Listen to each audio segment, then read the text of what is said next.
मालवणमध्ये 29 ते 31 जानेवारी दरम्यान जिल्हा व्यापारी एकता मेळाव्याचे आयोजन. 5,000 व्यापारी बांधव राहणार उपस्थित. मेळाव्यात मनोरंजन, प्रबोधन, व्यापार यांचा होणार मिलाफ. जिल्हा व्यापारी महासंघाच्या पदाधिकाऱ्यांनी पत्रकार परिषदेत दिली माहिती. कोकणात मोठ्या प्रमाणात बॉक्साईटचे उत्खनन होत असल्याची तक्रार. बॉक्साईट उत्खननामुळे श्रीवर्धनमधील पर्यावरणाला धोका होण्याची शक्यता. पर्यावरणाचा ऱ्हास थांबवण्याची पर्यावरणप्रेमींनी केली मागणी. परवान्यापेक्षा बेसुमार उत्खनन होत असल्याची होते तक्रार.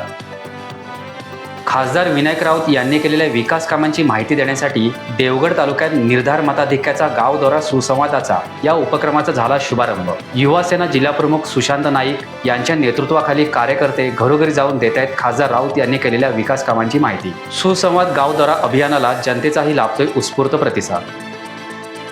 देवगड आगाराच्या असहकार्यामुळे प्रवासी आणि विद्यार्थ्यांची होते गैरसोय. तोरसोळे बसची फेरी अनियमित होत असल्याने स्थानिक नागरिकांनी आगार प्रमुखांना विचारला जाब. युवासेना तालुका प्रमुख गणेश गावकर यांनी दिला आंदोलनाचा इशारा.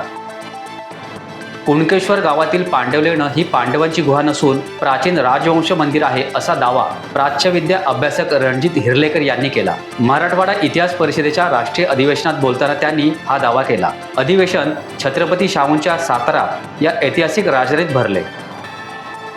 कणकवलीमध्ये बेकायदेशीरपणे उभारण्यात आलेले होर्डिंग्ज आणि बॅनर पोस्टर्स नगरपंचायतीच्या पथकाने हटवली आहेत. कणकवली शहर सुशोभीकरणाचा एक भाग म्हणून कणकवली नगरपंचायतीने ही धडक मोहीम हाती घेतली. मुख्याधिकारी परितोष कंकाळ यांच्या मार्गदर्शनाखाली अधिकारी विनोद सावंत यांच्या पथकाने पोलिसांच्या मदतीने ही मोहीम राबवली.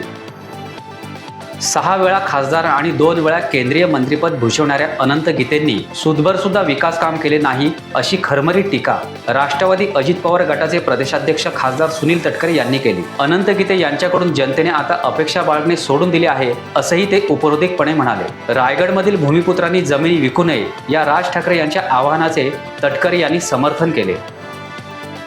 दोडामार्गमधील मोर्ले गावात जंगली हत्तींचा धुमाकूळ. नारळ, सुपारी, केळी पिकाचे जंगली हत्ती करतायत नुकसान. राज्य सरकारची बघायची भूमिका. जंगली हत्तींचा बंदोबस्त करण्याची शेतकऱ्यांनी केली मागणी.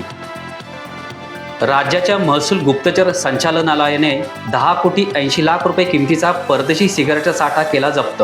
हा साठा आढळला उरण नावाशेवा बंदरातील एका कंटेनरमध्ये. या कंटेनरमधून जवळपास 67,20,000 सिगारेट जप्त करण्यात आले आहेत. 2 कंटेनरची तपासणी केली त्यावेळी हा साठा आढळला.